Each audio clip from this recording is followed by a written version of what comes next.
Eh, bienvenidos, bienvenido una vez más a la asignatura de intervención en la discapacidad físico-motora. El día de ayer estuvimos conversando un poquito acerca, retomando algunos temas que guardan relación con la detección, pero también con el trabajo con las familias, ¿sí? Y bueno, les había adelantado un poquito cuál era la intención de la jornada del día de hoy, en la cual vamos a trabajar y vamos a dar a conocer algunos instrumentos a tener en cuenta para la aplicación en estudiantes con discapacidad físico-motora, que en realidad cuando nosotros vamos a hacer algún tipo de evaluación no discrepa, no discrepa demasiado en la aplicación de estudiantes que no presentan discapacidad, ¿sí? Simplemente lo que vamos viendo son algunos criterios que son propios del desarrollo motor de un sujeto y que vamos viendo algunas particularidades con respecto a la fuerza, con respecto a coordinaciones, con respecto a equilibrio, con respecto a una serie de criterios, simultaneidad de movimiento, incluyendo lateralidad, ¿sí? Son criterios que normalmente vamos a encontrar en los diferentes, en algunos casos se le llaman pruebas, en otros casos se le llaman test, en otros casos se le llama baterías, y ya vamos a ver algunos ejemplos. Yo les traigo, les voy a presentar el día de hoy algunos ejemplos, no son todos, del mismo modo van a poder encontrar algunas otras pruebas en el drive que compartimos todos para poder un poco más conocer en qué consisten, ¿sí? Son pruebas que no son nuevas, ¿sí?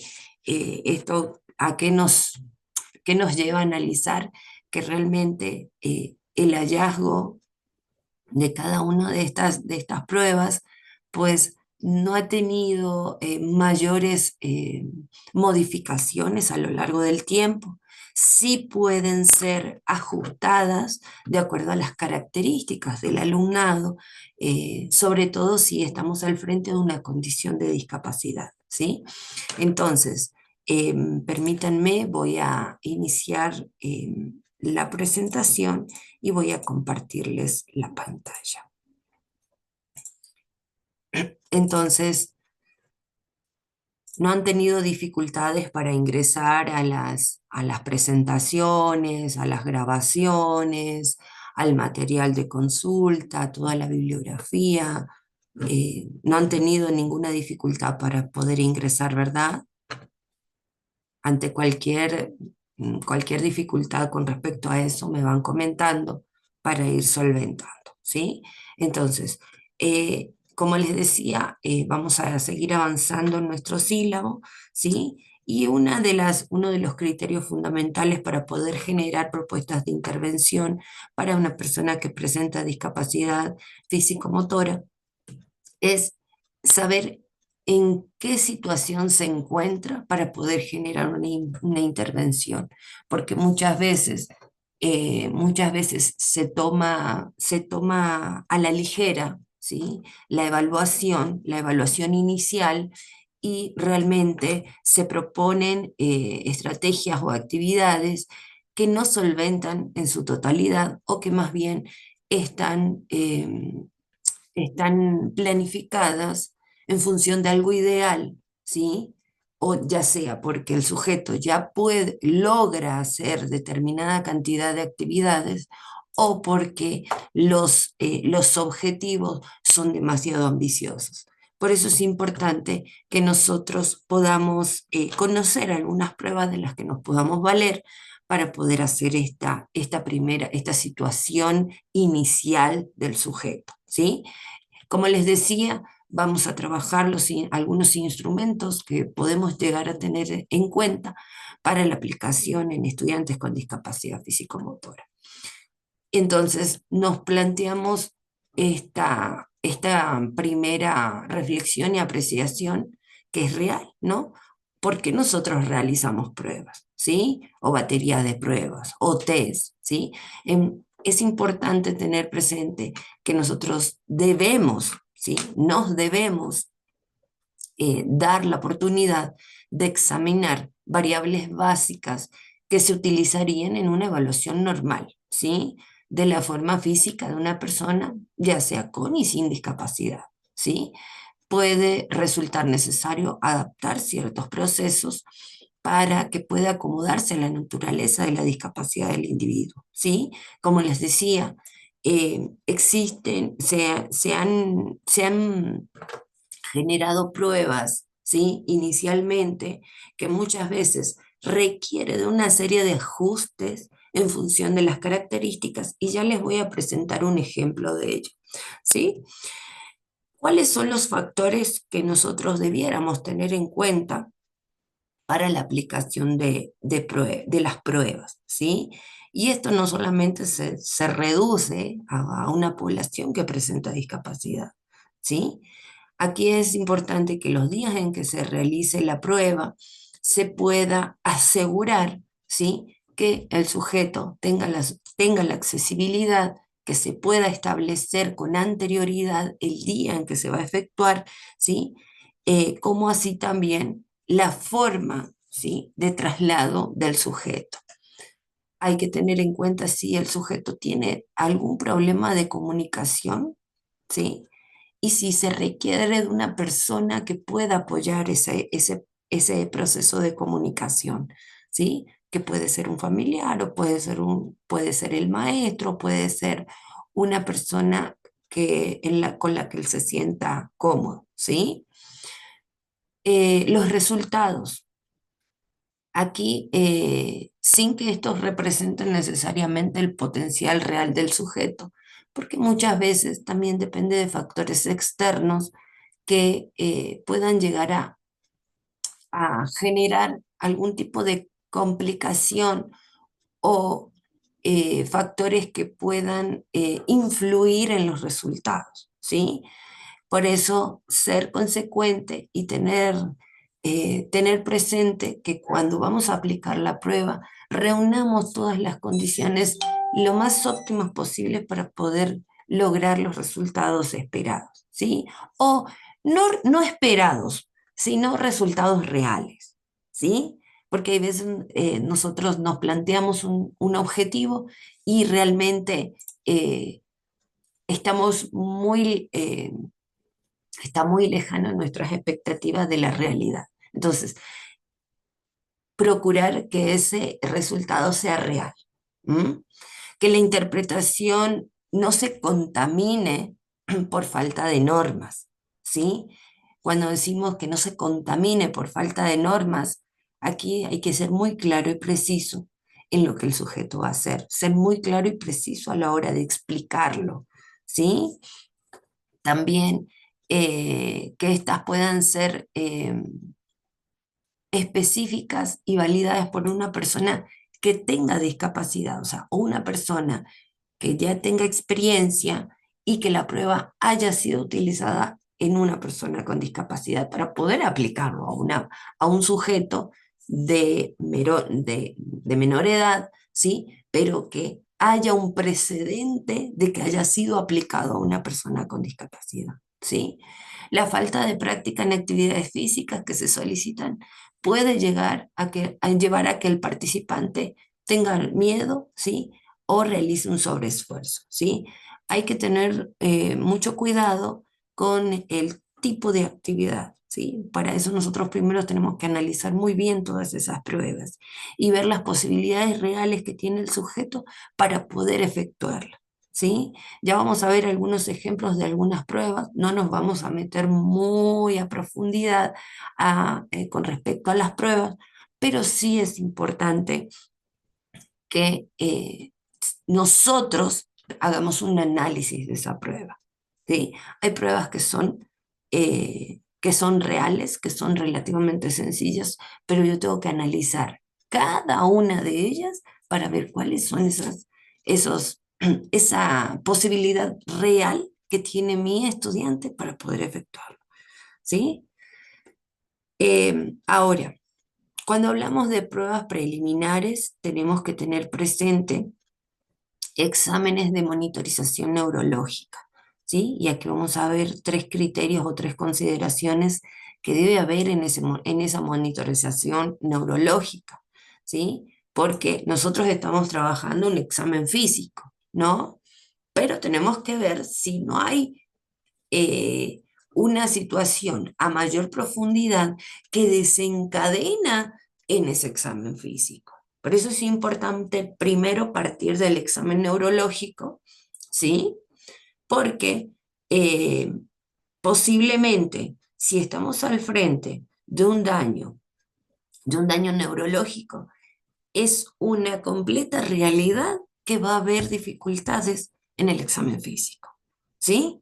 Entonces, el examen físico inicial para personas que no parecen sufrir trastornos en el sistema nervioso solo requiere un breve examen neurológico. Y aquí se proponen algunas consideraciones, ¿sí?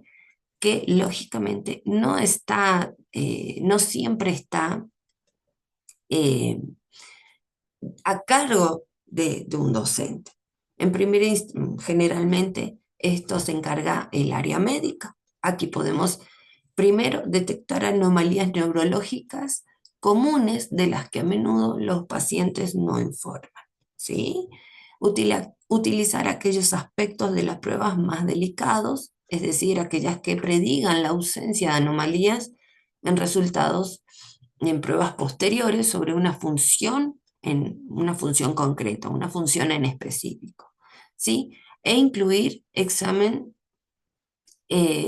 aspectos del examen objetivos, ¿sí?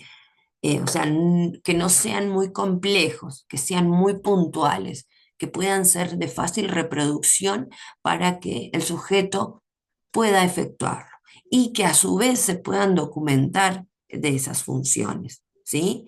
Cuando decimos debe ser capaz de lanzar a una distancia de tantos metros y que sea así como muy específico, muy puntual. Esas son las tres consideraciones. Pero sí es importante que en estos exámenes preliminares, que van a ser previos al examen físico, que, eh, que pueda ser bajo la supervisión de un equipo, ¿sí? Que tenga un neurólogo o que tenga un terapista, ¿sí? Que se pueda hacer una valoración integral para no desgastarnos en las evaluaciones, ¿sí? Estos exámenes de monitorización son previos al examen físico que van a formar parte de los test que yo les voy a presentar, ¿sí? Existen pruebas también de integración sensorial y de praxis. Cuando nosotros hablamos de estas pruebas de integración sensorial, ¿sí? Son pruebas que permiten eh, que que la persona con discapacidad eh, nos pueda dar información acerca de algunos trastornos que pueda presentar y que le impidan esa integración sensorial, ¿sí? Que tenga que ver con trastornos de hiperactividad, que tenga que ver con trastornos o déficit de atención, con alguna lesión cerebral, con parálisis cerebral o trastornos de carácter auditivo, ¿sí? Eh, bueno, como en el caso que mencionaba el día de ayer, Ángela, ante una persona que presenta trastorno del espectro autista, por ejemplo, ¿sí?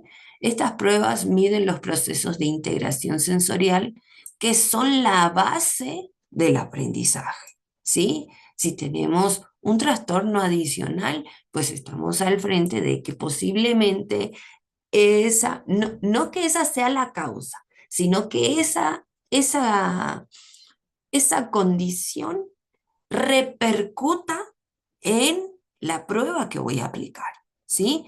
Aquí podemos hablar de las percepciones visuales, de las percepciones táctiles, perdón, de las percepciones que guardan relación con los movimientos y, por supuesto, ver cómo es su rendimiento motor en cuanto a no sé, el trabajo, por ejemplo, solamente con las manos, ¿eh?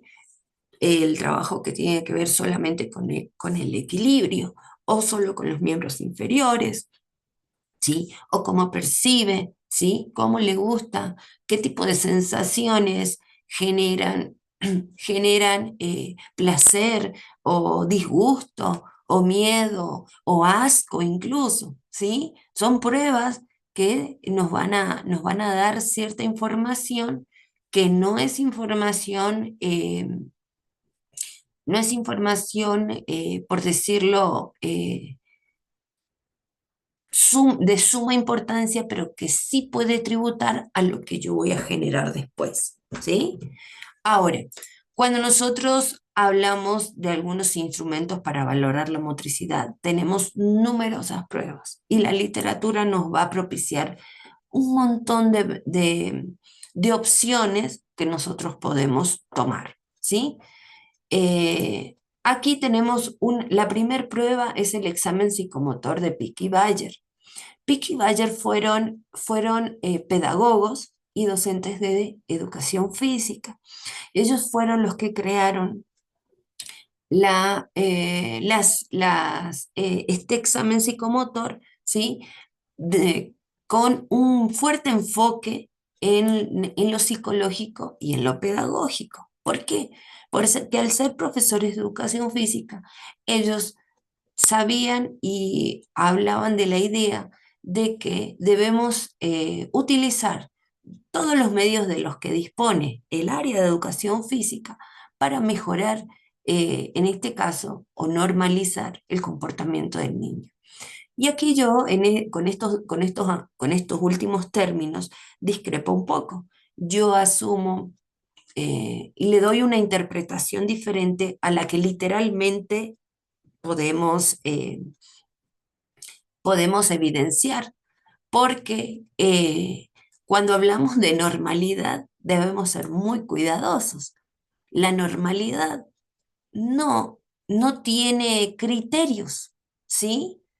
Lo que es normal para mí, posiblemente para usted no lo sea, ¿sí? Entonces, quiero creer que la connotación que tiene este término está un poco errada hoy en día con, digamos, con la profundidad de los estudios, ¿sí? El objetivo de este examen que proponen Pick y Bayer es conocer y valorar el desarrollo del niño para poder detectar algunas alteraciones, ¿sí?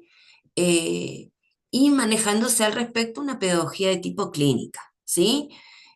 Recordemos que en los últimos años la pedagogía toma,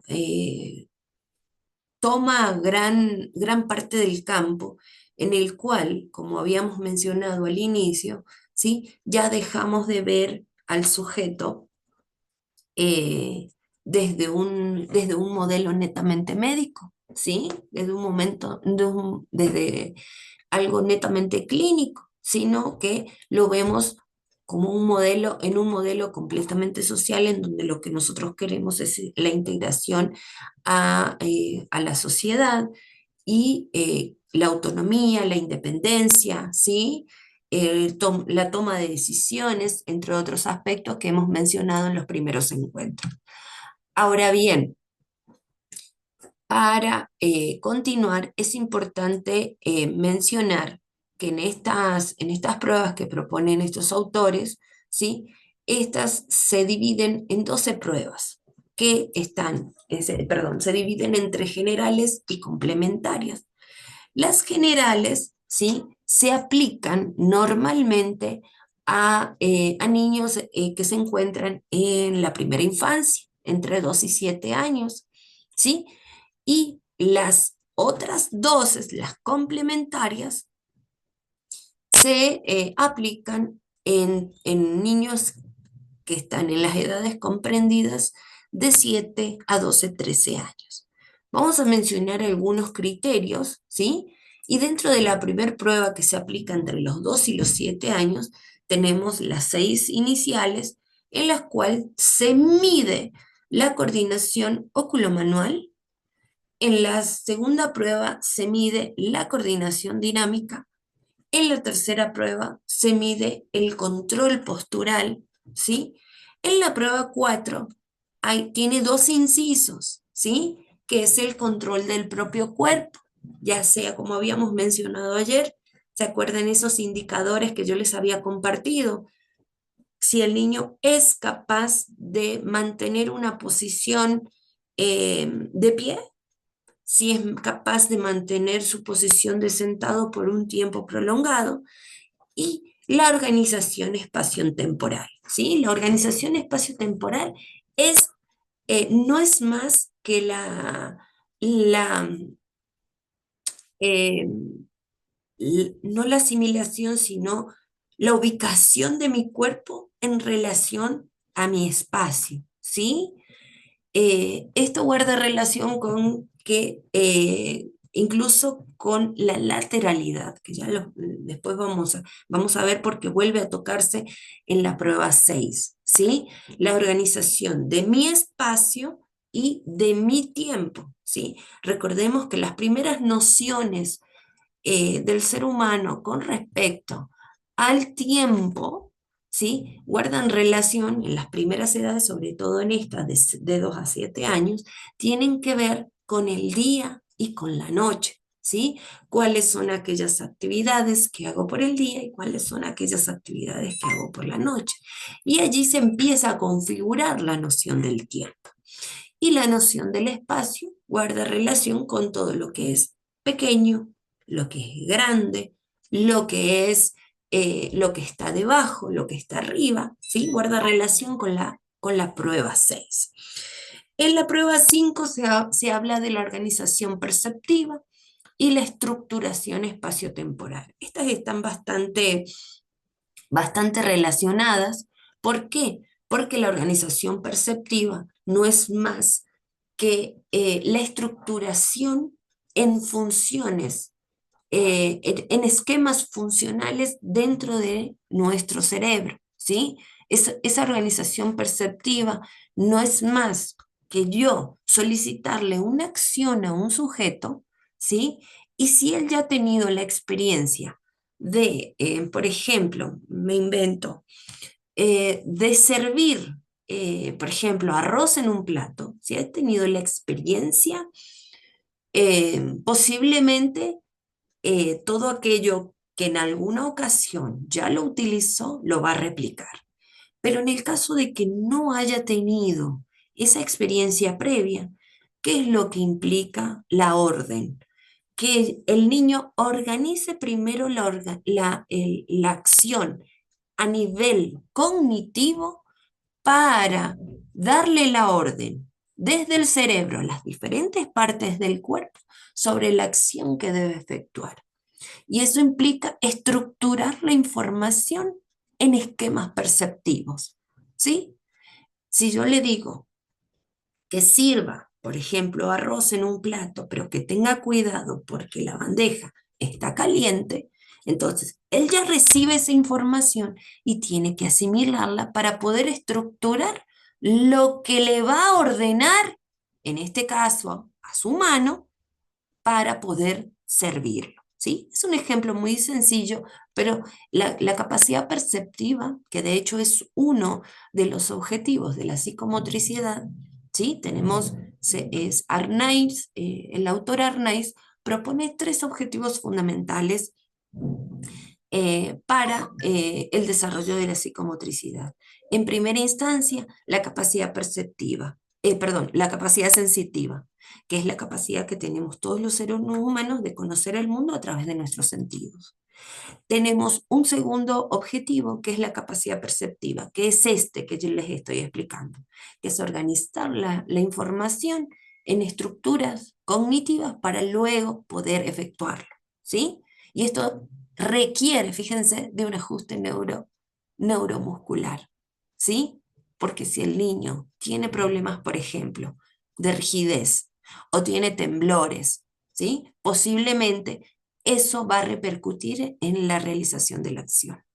Y un tercer objetivo que lo denomina como ideomotricidad, ¿sí? O capacidad representativa. La capacidad representativa se da a través de 5 conductas fundamentales, que es el juego, que es la representación mental, que es la imitación, ¿sí? Em, el juego, la imagen mental, imitación, representación, y se me fue la otra. Se me perdió la otra. Pero independientemente de eso, les explico en qué consiste este último objetivo. Este último objetivo se da a través del juego de roles. Como ustedes saben, en la primera infancia, el niño a una determinada edad imita de manera recurrente animales, profesiones, personas, eh, quiere ser un superhéroe, eh, y juega a hacerlo, y juega a ser esa persona, ¿sí? Y esto es bien importante porque es la representación, es lo que significa para él. El dibujo era el otro, perdón, esa era la otra conducta. Se me había ido de la mente. Es lo que representa eso, ¿sí? Para el niño, incluyendo sus objetivos, su utilidad, en fin, ¿sí? Como les hablaba el día de ayer, ¿qué representa un corazón para él? ¿Sí? ¿Qué representa, eh, qué representa un dispositivo? ¿Sí? Un celular. ¿Qué representa, no sé, una tijera? ¿Sí? Posiblemente, si no representa nada, quiere decir que no lo conoce, no sabe para qué es, ¿sí? Y esto nos va dando algunas ideas. Cuando vemos dibujos de niños, tenemos una gran cantidad de información de lo que en su cerebro ocurre. ¿Mm? Entonces, este es un poco más como más subjetivo, pudiéramos llamarlo, porque en la capacidad sensitiva nosotros le propiciamos estímulos, ya sea estímulos coloridos, estímulos con luces, con sonidos, con texturas, que le permitan tener una variedad, ¿sí? Tener una variedad de experiencia para poder conocer ese mundo, ¿no? Incluso hay algunos, eh, con el trabajo del tacto, hay algunos materiales que les generan desagrado, que les generan asco, que les genera muchas sensaciones extrañas que a lo mejor con anterioridad no habían sentido, pero eso es importante porque yo le estoy dando esa posibilidad. ¿Mm? Entonces, dentro de estos exámenes generales que proponen estos autores, es todo lo más urgente, lo más evidenciable. Ya después en las complementarias son un poco más complejas. Aquí ya, como ustedes saben, a partir de los 7 años, el niño ya tuvo que haber adquirido el lenguaje. ¿M? O en un lenguaje, aunque sea muy coloquial. ¿Sí? Cuando hablamos de un lenguaje coloquial, es el lenguaje materno, es el lenguaje que pongo en práctica solo en mi hogar, incluyendo con términos que solo mi familia comprenda. ¿M? Porque ya a partir del momento que transita por las instituciones educativas, ya ese lenguaje se empieza a transformar. ¿M? Se empieza a modificar. ¿Por qué? Porque es más complejo, porque es más universal, porque necesito que ese lenguaje sea el mismo código con el que mis compañeros se comunican. En la prueba 8 se mide la rapidez, ¿sí? En la prueba 9 se mide la velocidad. En la prueba 10 se mide la movimientos simultáneos. Por ejemplo, un movimiento simultáneo muy común es eh, enrollar un carretel de hilo, ¿sí? Estos son movimientos simultáneos. ¿Por qué? Porque yo con una mano, ¿se acuerdan que hablábamos ayer de movimientos bilaterales? ¿Sí? En el cual una mano hace una cosa y la otra hace otra cosa. Por ejemplo, al escribir, sostener la hoja y escribir con la mano hábil, ¿sí? En este caso, la simultaneidad de movimiento se puede dar, por ejemplo, que una haga una cosa y la otra hace la otra. ¿Sí? ¿Sí? Hago esto, hago esto. No están haciendo lo mismo, pero no en el mismo tiempo. ¿Sí? No en el mismo momento. Control segmentario, ¿sí? Control de de las diferentes segmentos de, el cuerpo, ¿sí? Que las manos hagan una cosa y los pies hagan otra, ¿sí? Y pruebas complementarias de lateralidad, ¿sí? Ya no es solamente arriba y abajo, derecha e izquierda, ¿sí? Adentro afuera, ¿sí? Adelante atrás, ¿sí? Ya ahora es como más complejo. A la vez que hago un paso adelante, llevo mi mano arriba, por ejemplo. ¿Mm? Estos son movimientos ya un poco más complejos. Tenemos la batería de Oseresky de motricidad infantil, ¿sí? Esta evalúa la coordinación estática. Fíjense que hay, hay mucha similitud en cuanto a los criterios, a los indicadores, no discrepan demasiado. Coordinación estática, coordinación dinámica de las manos, ¿sí? Coordinación dinámica general o rapidez de movimientos, movimientos simultáneos, ausencia de sincinesias, ¿sí? Y esta prueba, que fíjense que surge en el año 1930, luego fue adaptada por otro autor que fue Gilman, ¿sí? Y esta prueba, como ustedes ven, tiene un rango de aplicación bastante extenso, que desde los 4 años hasta los 14. Fíjense todas las etapas de desarrollo que hay en ese rango. Es muy extenso, ¿sí? Porque no vamos a decir que las características de un niño de 4 años son las mismas de un niño de 12. Son completamente diferentes, ¿sí? Por eso, Gilman propone, ¿sí? eh, un criterio. Aquí los resultados de los test el test de Oseresky permite la obtención de una edad motora. Fíjense que él habla ya no de la etapa del desarrollo, sino de la edad motora. ¿Qué debe ser capaz de lograr el niño a una determinada edad? Entonces, se divide la edad motora entre la edad cronológica y se puede obtener, esto es una ecuación muy simple, se puede obtener el cociente motor. ¿M? Y que aquí esta permite establecer la clasificación de la deficiencia motriz que tiene el sujeto. ¿Sí? Entonces hablamos de la edad motora, edad cronológica, para obtener el cociente motor que va a permitir establecer la clasificación de deficiencia motriz. Si es inferior a 40, por supuesto, tenemos que tener la prueba para poder comprender estos valores, ¿no?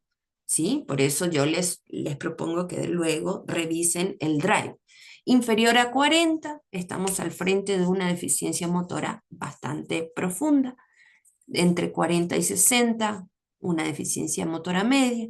Entre 60 y 70, una superficial o límite, que también se la suele conocer. Entre 70 y 80 estamos al frente de una ligera, entre 90 y 110 una normal, y cuando es superior a 110 estamos al frente de una deficiencia o una superdotación. Ya no sería una deficiencia, ¿verdad? Ya cuando pasamos los límites normales ya estamos al frente de algo bien logrado, ¿no? Ahora, la batería de Gilman, que está basada en las pruebas de Oseresky, tiene el objetivo, como mencionamos con anterioridad, obtener la edad motriz del sujeto y el cociente motriz entre la edad motora y la edad cronológica.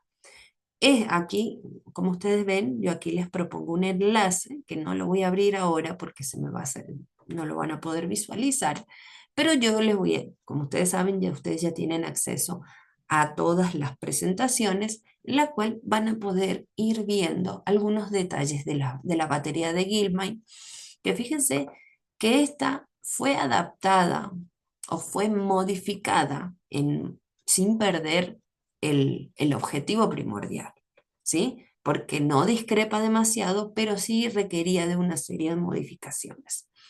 Y como dijimos al inicio, mide la coordinación estática, la coordinación dinámica de manos, la coordinación dinámica general, la rapidez de movimiento y los movimientos simultáneos, ¿sí?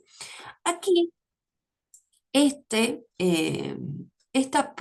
test, que son las pruebas de Osereskí simplificadas, fue una prueba que utilicé en una investigación hace muchos años, ¿sí? Bueno, no tantos porque no soy tan vieja, pero hace algunos años, en el cual la conozco, o sea,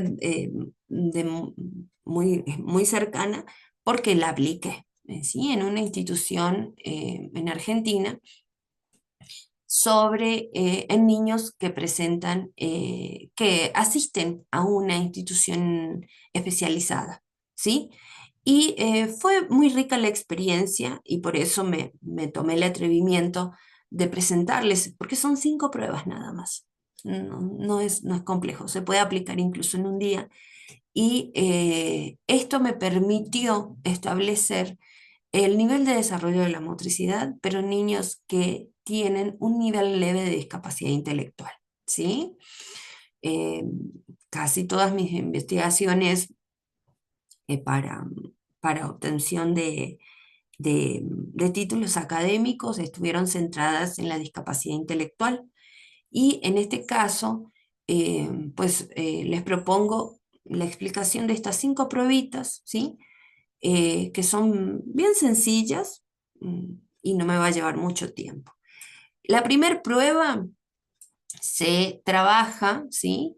Con los ojos abiertos y manos en la espalda, en el cual el niño debe ponerse de puntillas con los pies unidos, ¿sí? Durante 10 segundos debe flexionar el tronco hacia adelante, ¿sí? Sí, ponerse de puntillas y flexionar el tronco en un ángulo de 90 grados, ¿sí? Aquí esto se mide lógicamente en esos 10 segunditos nada más. Y el niño es valorado con 5 puntos y se mantiene los 10 segundos. Si se mantiene parte de ese tiempo, 3 puntos, y si no se mantiene en ningún instante, tiene una valoración de 2 puntos.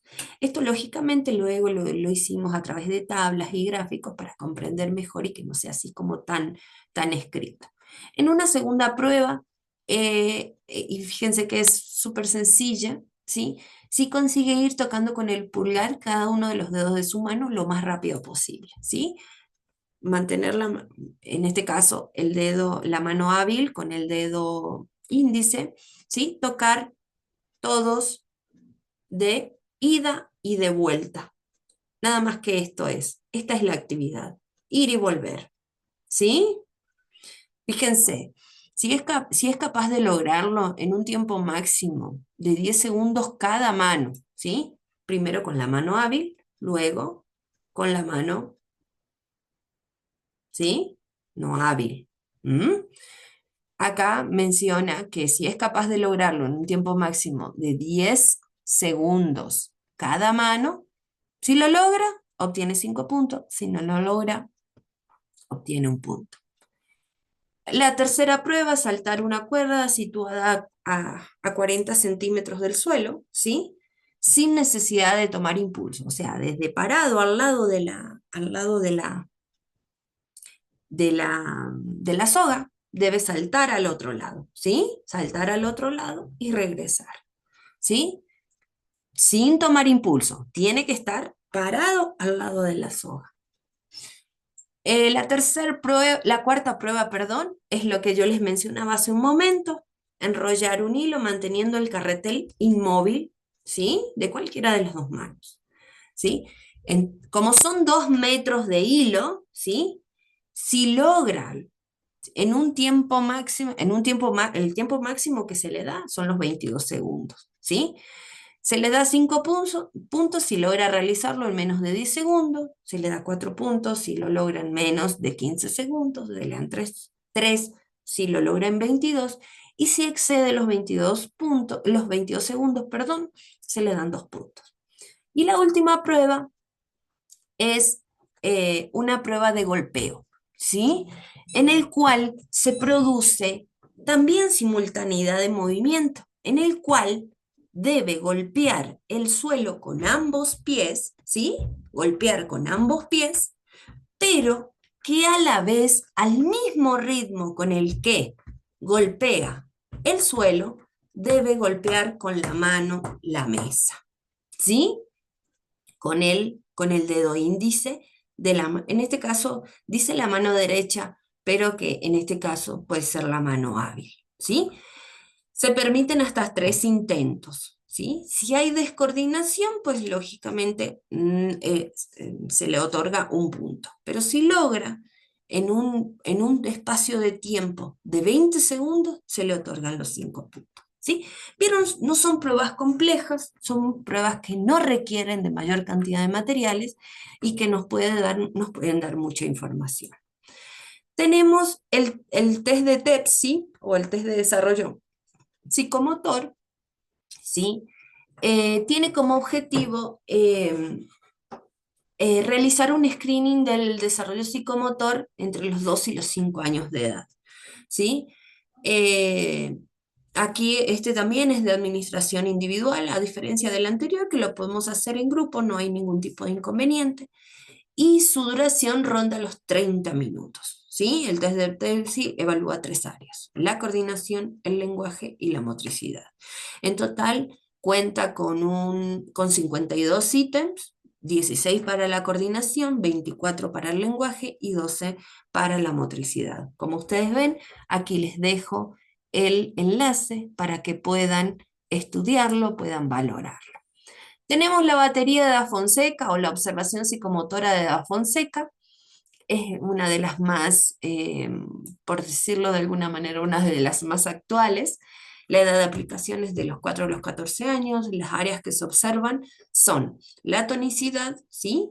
Acuérdense que hablamos ayer un poquito acerca de la tonicidad, ¿sí? Que no es más que la fuerza con que nosotros agarramos o presionamos un objeto, ¿sí?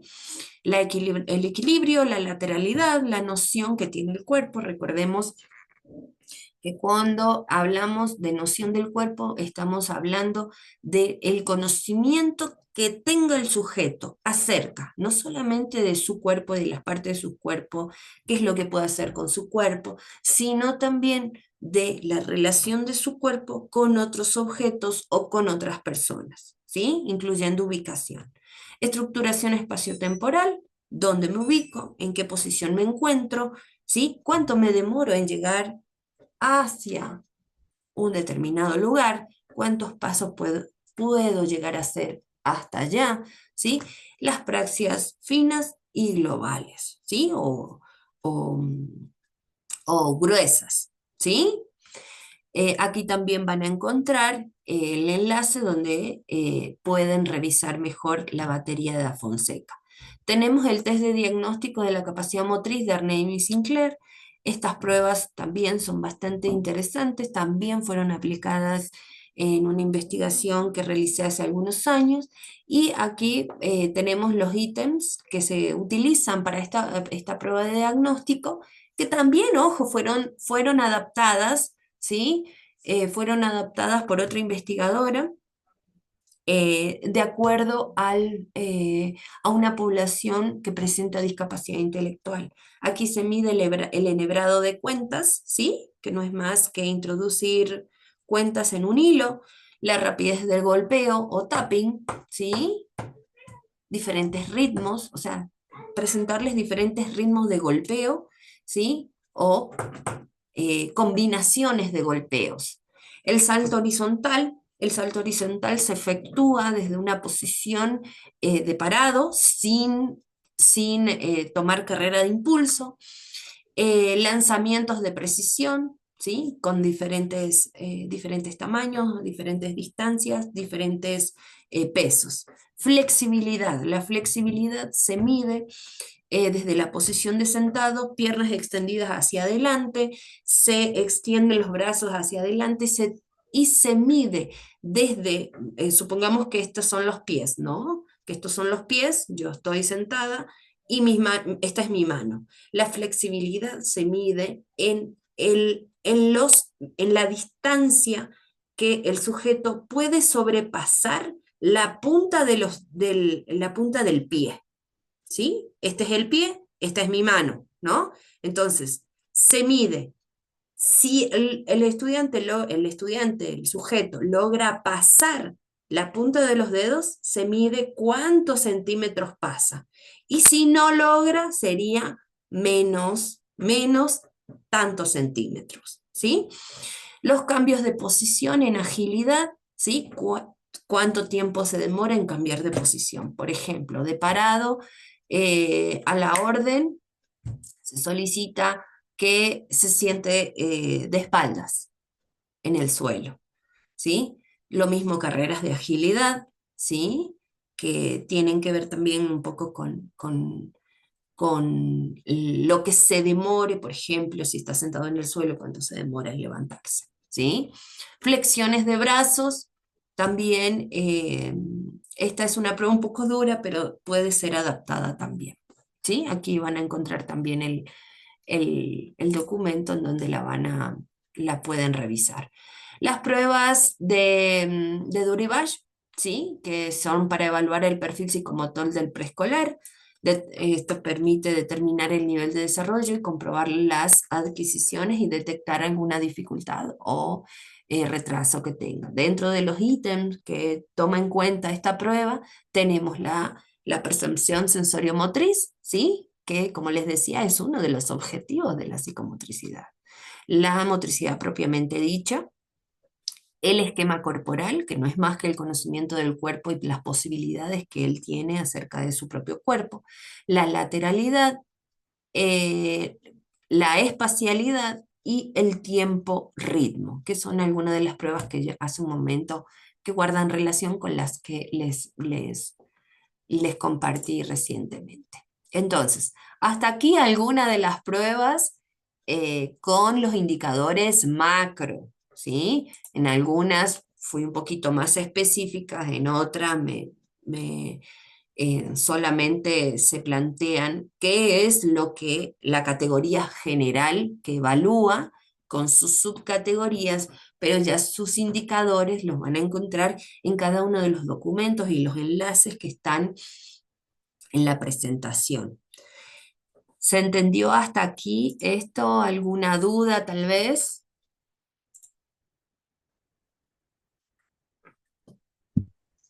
Doctora, buenos días. Yo le hago una pregunta. Dígame, claro, por supuesto. En una de las evaluaciones de los test que se realizaba, evaluaba diferentes áreas, como la del lenguaje, la motricidad y otra más. Pero Correcto. una pregunta, por ejemplo, en mi proyecto voy a evaluar la motricidad fina. ¿Puedo coger solo para evaluar la motricidad o debo realizar Correcto. todo el test, que fue el lenguaje y todo lo demás? No, no, por supuesto. Usted siempre a ver, estas son pruebas muy generales que realmente fueron hallazgos bien significativos, pero si usted está centrada solo en una parte de ese desarrollo motor, está perfecto. Vamos a suponer, usted solo va a valorar la lateralidad. Entonces, ¿qué es lo que va a hacer? Va a buscar aquellos criterios muy puntuales que guarden relación con la lateralidad y que aun cuando el instrumento, pensemos, ¿no? El instrumento del examen psicomotor de Pick y Bayer tiene otros indicadores, pero a mí esos otros no me interesan. Solo quiero tomar el que se encarga de medir la lateralidad y solo me centro en ese. Entonces, usted lo que hace en su trabajo es argumentar que las pruebas utilizadas para valorar la lateralidad en un niño, ¿sí? Que presenta una discapacidad físico-motora, fueron tomadas, por ejemplo, de la batería, del examen psicomotor de Pick y Bayer en su apartado fundamental de lateralidad. ¿Sí?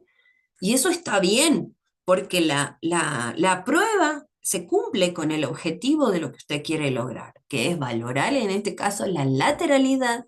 Usted ya no va a valorar toda la motricidad en general, solo va a valorar esa parte. Y eso está bien, porque muchas veces solemos ser ambiciosos cuando vamos a aplicar pruebas y en realidad cuando hacemos la propuesta de intervención no logramos resolver el problema. ¿Por qué? Porque avanzamos tanto que no nos centramos en cosas pequeñas, en exclusividades. Eso está muy bien. No sé si respondí a su pregunta. Sí, doctora, muchas gracias. Perfecto. A ver, ¿qué les parece si les explico un poquito en qué va a consistir la segunda tarea? ¿Se acuerdan que la semana pasada yo había solicitado que vayan indagando en algún expediente, ¿sí? Para poder realizar esta actividad. ¿Se acuerdan? Déjenme, les voy a compartir.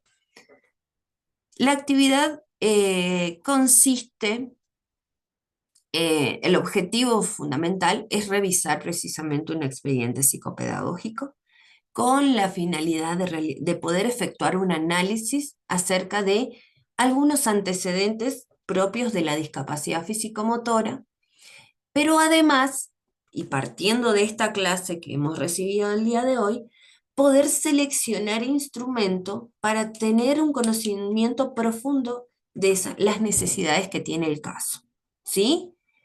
Y algunos ajustes que podamos aplicar. Ahora, esta actividad se va a desarrollar a lo largo de esta semana y de la siguiente, ¿sí? Estamos a día 23. La entrega se va a efectuar el domingo de la próxima semana, ¿sí? Aquí ustedes tienen como prerequisito la observación de un video que aborda la discapacidad motora y algunos apoyos educativos. Pero además, y el documento que a mí me interesa fundamentalmente que puedan revisar, es este que aparece en uno de los enlaces. No sé si ustedes lo pueden ver. Aquí ustedes el capítulo 4 menciona examen y evaluación del niño con discapacidad, ¿sí?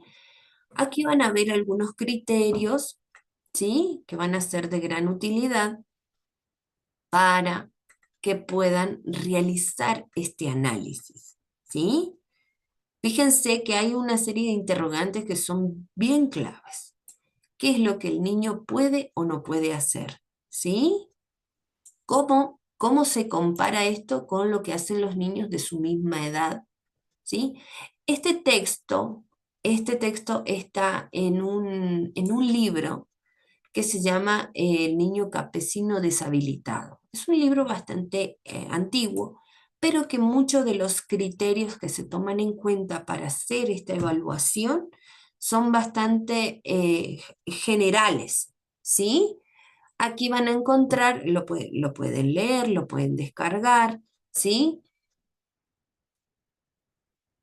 Y fíjense, aquí hay una característica bien interesante que menciona. Observe a todo el niño, no solo la discapacidad que presenta. ¿Sí? Aquí van a encontrar los formularios. Fíjense, aquí habla de un formulario 1 que habla sobre la historia del niño. ¿Sí? Si nosotros le damos clic, se va a descargar ustedes me dicen si lo pueden ver. ¿Sí ven? Aquí tenemos un formulario que nos puede servir, ¿sí? Para poder realizar un análisis. O si cuentan con el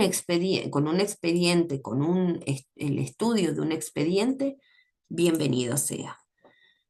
O lo pueden aplicar, de hecho, ¿sí? Si ustedes tienen la posibilidad, pueden hacer uso de estos formularios y llenar el formulario para poder luego hacer el análisis.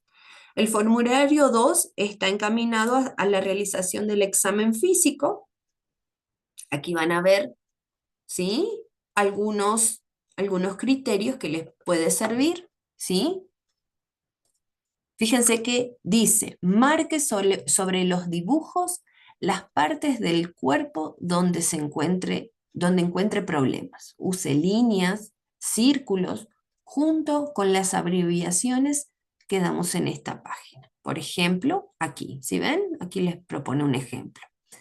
Cuando sea necesario, haga nuevos dibujos en otra hoja. Pero aquí es bastante general. ¿M? Habla de las partes del cuerpo afectadas, si hay dolor, ¿sí? Si hay contracturas, si presenta alguna cifosis. ¿Se acuerdan que les había mencionado de la cifosis y lordosis? Y la escoliosis es la curvatura que tiene el cuerpo lateralmente hablando, ¿sí? Todos estos, si hay presencia de espina bífida, ya sea oculta, la, la meningocele o mielomeningocele, ¿se acuerdan que les había explicado en los encuentros previos? ¿Sí? Si estamos hablando de debilidad de músculo, en las piernas, ¿sí? Si tiene sensibilidad. ¿M? Aquí hay varios criterios, eso es en cuanto al desarrollo motor. Y el último formulario, el tercer formulario habla de pruebas que permiten observar el sistema nervioso. Aquí tenemos algunas opciones, ¿sí? Créanme, esto les va a servir mucho y les va a ayudar un montón a poder determinar y poder incluso establecer sus propios instrumentos de acuerdo a las características del estudiante, ¿sí? Y el último, que son factores que pueden estar afectando el desarrollo del niño. Aquí tenemos otros criterios que guarde relación ya con su nacimiento, su examen físico, la relación del tamaño con su edad, ¿sí? Aquí hay varios elementos que les pueden servir, ¿sí? Me gustaría que lo puedan revisar para que puedan trabajar. Aquí, fíjense que en una fase 1 habla de seleccionar una institución educativa en la que usted tenga apertura para poder valorar el caso de un niño, de un sujeto que presenta discapacidad físico-motora. Escoger el estudiante, ¿sí?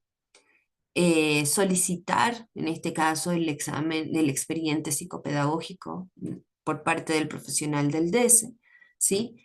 Analizar ese expediente a partir de esos criterios. Fíjense que habla de antecedentes familiares, condiciones de desarrollo, tipos de interacción con las personas que convive, antecedentes de enfermedades infecciosas, como por ejemplo la meningitis o eh, accidentes que ocasionan algún tipo de secuela, ¿sí? Como contusiones, ¿m? Actividad motora que realiza en casa, qué es lo que es capaz de lograr, y las formas de comunicación, ¿sí? Es importante aquí poder describir qué es lo que puede realizar solo y qué es lo que realiza con ayuda. En la fase 4 se solicita el análisis de alguno de esos criterios. A lo mejor no tenemos toda la información, pero sí tenemos la información de alguno de ellos, ¿sí? Eh, a partir de los instrumentos que hemos estudiado para valorar, ¿sí? Seleccione uno, ¿sí? Y trate de proceder a esa aplicación y analice esas principales necesidades del caso, ¿sí? Para eso les facilito algunos de los instrumentos. En el Drive van a conseguir otros o pueden hacer uso de otros instrumentos validados, ¿sí? Que a lo mejor no estén dentro de nuestro Drive, ¿sí? Entonces, para concretar las ideas de manera específica, elabore un informe con esta estructura, que tenga una introducción. Fíjense, esa introducción se le solicita que tenga la importancia de un correcto diagnóstico, ¿sí? Del correcto diagnóstico en la discapacidad físico-motora y el cumplimiento de adaptaciones por parte de todos los actores, ¿sí? Recuerden que hablamos de los actores de la escuela, de la familia, de la escuela y de la comunidad para el logro de una educación inclusiva. ¿sí? En el desarrollo, aquí mencionamos los datos más importantes del expediente psicopedagógico y la explicación del instrumento que hemos escogido aplicar, ¿sí? Y una vez que hacemos la aplicación, pues realizamos el análisis de acuerdo a eso que aplicamos, ¿sí? La conclusión personal que arroje en el análisis parcial de esos hallazgos, ¿sí? Eh, Ustedes, seguramente su inquietud más grande es no contar con el sujeto. Puede ser un caso, ¿sí? Si no contamos con el caso, ¿sí? A mí sí me gustaría que si tenemos un expediente lo suficientemente rico, que podamos establecer ese análisis de todas maneras, aunque nosotros no podamos aplicar el instrumento. Porque puede darse el caso que dentro del expediente que nosotros vamos a estudiar, se le haya aplicado algún test con alguno de los criterios que hemos mencionado hoy en clase. Entonces, si hay un test, usted no cuenta con ese caso, en físico me refiero, ¿no? Puede realizar de todas maneras el análisis solamente a partir del expediente, siempre y cuando el expediente mencione que también se le hizo esa valoración motriz. ¿Me hago entender?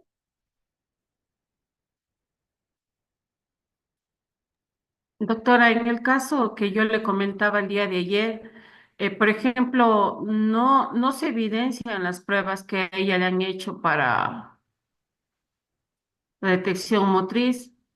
¿Puedo hacer con ese caso o no? Claro, a ver, el expediente no tiene, ¿verdad? Esa No, valoración motriz, pero usted sí la puede hacer. sí.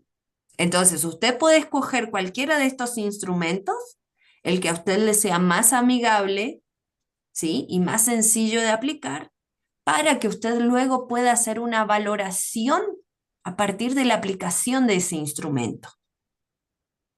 Yo creo que estaría bien el que hablaba de preescolar porque es justamente para la edad de ella. Sí, por supuesto. Generalmente casi todos estos instrumentos que les compartí, todos son a partir de la edad preescolar. Así que cualquiera de ellos les puede servir. Existe otra prueba que es muy utilizada, que es la guía de Portage. Se escribe así, a ver, no sé si alguna vez la han escuchado mencionar. También la van a encontrar en la web, porque es una prueba muy utilizada. Así se llama. Oh, si la quieren buscar. Es una prueba que incluso tiene también el área socioafectiva, el área motriz, pero es bien precisa con las edades. O si no la encuentran, me avisan, yo se las puedo compartir en el grupo. Doctora, en este caso vamos solo a evaluar lo que es la motricidad, ¿verdad? Porque en el caso que yo tengo con la nena, por ejemplo, ella no habla, ella es no verbal. Perfecto, no, no importa. Yo lo que quiero lograr con esta actividad es que se pueda hacer un análisis de su área motriz, ¿sí? Ya, A partir de las pruebas que les compartí, ya. ¿sí?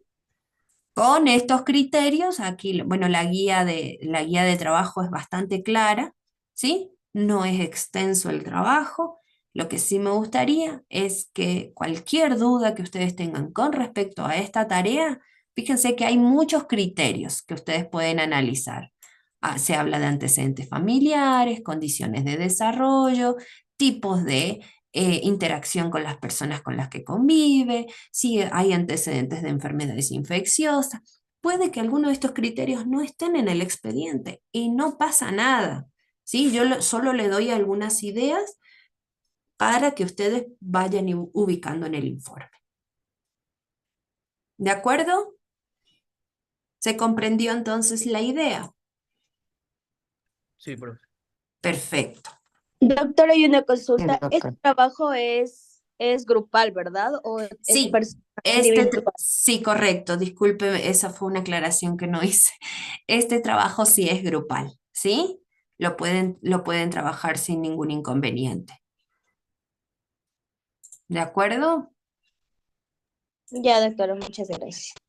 Bien, entonces eso ha sido todo por, bueno, Gracias. me excedí un poquito en el tiempo, pero bueno, creo que fue más por el tema de la orientación que otra cosa. Les agradezco mucho su atención y su participación también. Pueden solventar dudas a través del grupo, porque a lo mejor mi duda puede ser la de otro compañero, y eso está bien, ¿sí? Si no hay más que añadir, eso ha sido todo por hoy. Les agradezco y les deseo un excelente fin de semana. Gracias a usted. Gracias, doctora. Gracias, Muchas profe. gracias. Gracias.